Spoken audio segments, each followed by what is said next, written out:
Assalamu alaikum class 7. I hope you all are fine and safe at your home.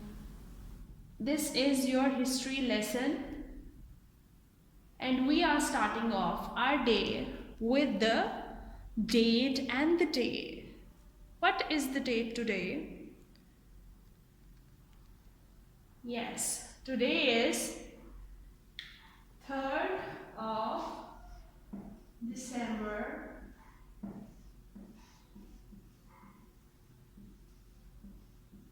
2020. And what is the day today? Today is Thursday.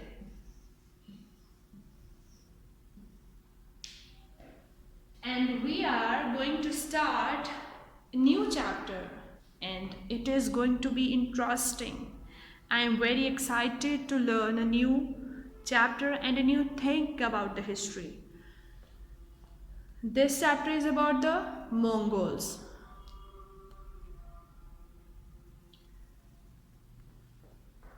It's about the rise and the fall of Mongols. It's about the Genghis Khan, how he changed the fate of the Mongols.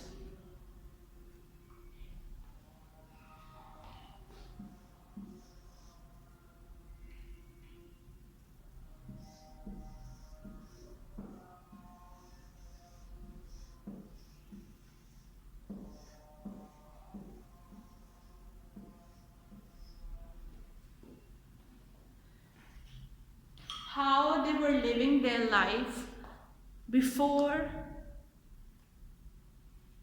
Genghis Khan and how he changed different things when he started to look into different things.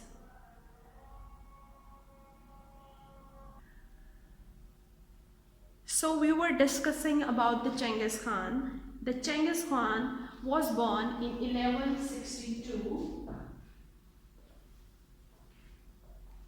and when he was born, the condition of the Mongols was not so good, as in the south of the Mongols, the China was in power. So Chinese means Chinese were in power and they were not allowing them to live their life in their own way. Means when he was born, the Mongols were scattered. They were not united. They were fighting with each other. So this tactic was used by the Chinese because the unity is the strength. So they knew if they will unite, they will fight for their right. So they were kept doing all this thing that they must kept on fighting with each other.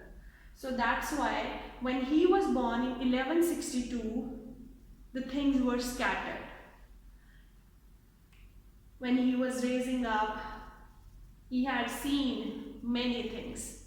He had seen people fighting with each other without any solid reason.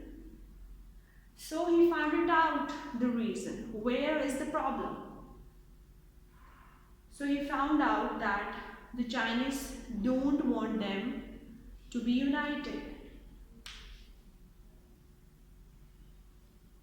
And he struggled hard to gain a respectable and a healthy and also united environment of the Mongols.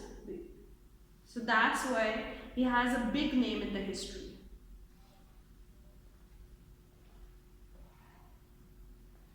Genghis Khan.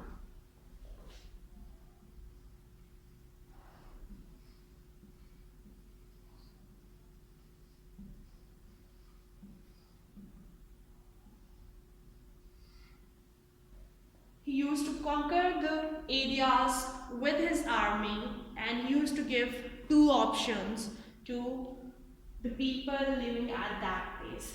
Either They surrender themselves without resistance.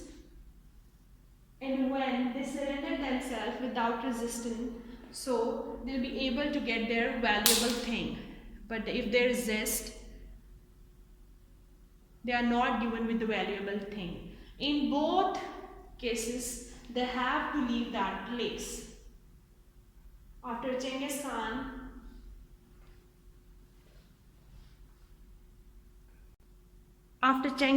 was born, his two grandsons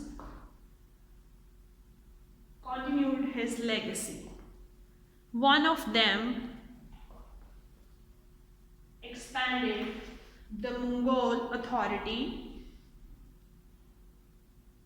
into eastward China and also into the westward of Iraq and Syria.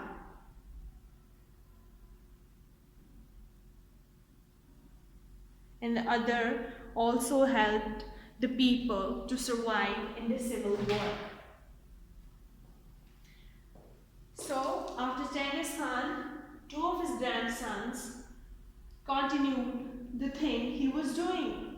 That was about the unity and the strength of the Mongols. So, one of them, eastward China,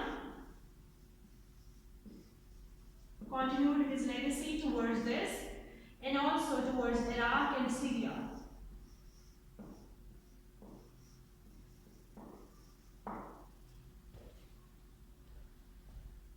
I hope it's clear now that who was he and why he got a big name in the history.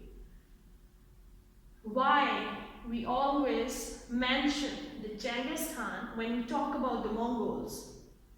And what were the conditions when he was born?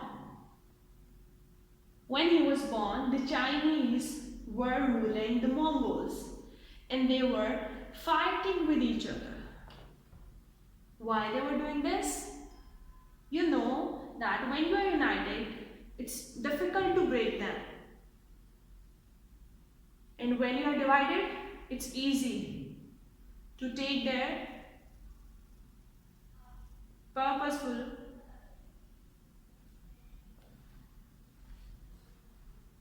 when they are divided, it is easy for them to do what they want. And then Genghis Khan, when he grew up, he started to fight for the rights of the Mongols. He made his own army, and that army always worked for the betterment of the Mongols. And then, after his death, his grandsons continued his legacy to expand the area of Mongols and also for a better living standard for the Mongols.